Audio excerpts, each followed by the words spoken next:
हम में से बहुत से लोग अपनी ज़िंदगी की वैल्यू नहीं समझते और अपने जीवन को ऐसी चीज़ों में बर्बाद कर देते हैं जिनसे हमारा नुकसान ही होता है। दोस्तों, आज की इस गौतम बुद्ध कहानी के जरिए हम आपको बताएंगे कि बुद्ध के नज़रिए से हमारी ज़िंदगी की कीमत क्या है। इस कहानी के जरिए आप जानेंगे कि हमारी ज़िंदगी कितनी कीमती है और हमें अपनी इस कीमती ज़िंदगी को किस तरह जीना चाहिए। एक बार की बात है, गौतम बुद्ध अपने शिष्यों को जिंदगी से जुड़ी अच्छी बुरी चीज़ों का ज्ञान दे रहे थे। सभी शिष्य उनकी बातों को बहुत ध्यान से सुन रहे थे। उन सभी में से एक शिष्य ऐसा था जिसे प्रश्न पूछने की बहुत आदत थी। वो उठकर गौतम बुद्ध के पास गया और उनसे बोला, आप हमें ज़िंदगी के बारे में जो कुछ सिखा रहे हैं उस सब का क्या फ़ायदा, क्योंकि हम में से बहुत से बच्चों को ये भी नहीं पता कि हमारे जीवन का मूल्य क्या है और ये जीवन हमारे लिए कितना कीमती है। पहले आप हमें ये बताइए कि इस जीवन का मूल्य क्या है। अपने शिष्य की बात सुनकर गौतम बुद्ध अपने कक्ष में गए और एक चमकता हुआ पत्थर का टुकड़ा लेकर आए। वो टुकड़ा उन्होंने अपने शिष्य को दिया और बोले, मैं तुम्हें इस जीवन का मूल्य तब बताऊंगा जब तुम इस पत्थर का सही मूल्य पता लगाकर आओगे। साथ ही ये ध्यान रखना कि तुम्हें ये पत्थर का टुकड़ा किसी को बेचना नहीं है। गौतम बुद्ध की बात सुनकर वो शिष्य बाजार की तरफ चला गया। बाजार में सबसे पहले उसकी नज़र एक फल बेचने वाले पर पड़ी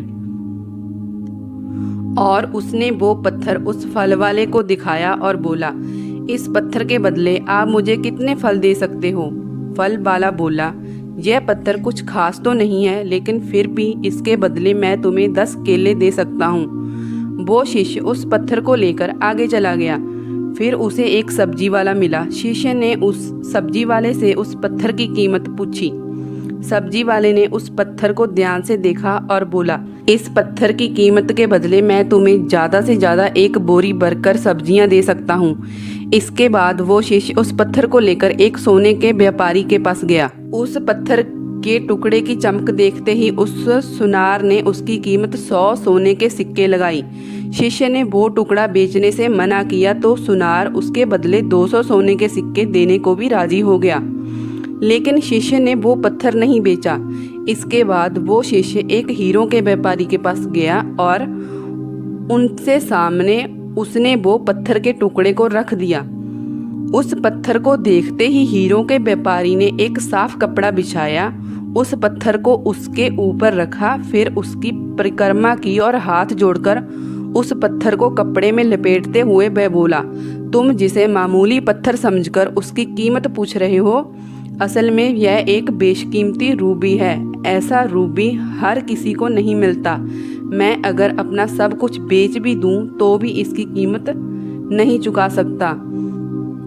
उस व्यापारी की बातें सुनकर वो शिष्य हैरान हो गया। वह दौड़ा दौड़ा सीधा बुद्ध के पास आया और उसने जो कुछ भी बाजार में हुआ वो सब बताया। उसकी अचरज भरी बातें सुनकर गौतम बुद्ध बोले, तुम्हारे सवाल का जवाब इस रूबी की कीमत में ही छिपा है। हमारा जीवन भी एक रूबी है, रूबी की तरह ये भी बेशकीमती है, लेकिन हम इस बात को हमेशा नज़रअंदाज करते हैं और अपने जीवन का मूल्य नहीं समझते। हम दूसरों को देखकर और उनके जैसा जीवन जीने की कोशिश में अपने जीवन की कीमत को कम कर देते हैं। हम ये सोचते हैं कि हमारी ज़िंदगी की कीमत वही है जो दूसरे हमें बताते हैं, लेकिन ये बात हमेशा ध्यान रखना कि सामने वाला अपनी हैसियत, बुद्धि और अपनी समझ के हिसाब से तुम्हारी कीमत लगाता है। दोस्तों, हमें इस कहानी से क्या सीख मिलती है? यही कि ज़िंदगी सिर्फ एक बार मिलती है, इसलिए इसको बर्बाद ना करें। अपनी ज़िंदगी को उतना ही कीमती समझें जितना कीमती आप अपने बैंक में रखे रुपए को समझते हैं। आज के समय में लोग अपनी ज़िंदगी से ज़्यादा कीमती प्यार, पैसों और दिखावे से बड़ी चीज़ों को समझते हैं। प्यार के चक्कर में लोग सुसाइड कर लेते हैं। पैसों के चक्कर में ऐसा काम करने लग जाते हैं जिससे उसकी ज़िंदगी बर्बाद हो जाती है। नाम कमाने के चक्कर में उल्टे सीधे काम करने लग जाते हैं। हमेशा याद रखें कि दिखावा करना ज़रूरी नहीं है। प्यार दोबारा मिल सकता है, पैसा फिर कमाया जा सकता है, लेकिन ज़िंदगी को फिर से पाया नहीं जा सकता। इसलिए आपकी इस बेशकीमती ज़िंदगी को अच्छे से जिए, हर पल का आनंद लें। कभी ये ना सोचें कि आप इस दुनिया में किसी काम के नहीं हैं, ना कभी ये सोचें कि आपकी ज़िंदगी व्यर्थ है। आपके होने या ना होने से कुछ फ़र्क नहीं पड़ता। जब भी ऐसे नेगेटिव विचार आपके मन में आए तो खुद को बस ये याद दिलाएं कि जीवन एक रूबी है और ये बेशकीमती है। धन्यवाद दोस्तों। अगर आपको हमारी कहानी अच्छी लगी तो हमारे चैनल को सब्सक्राइब करना।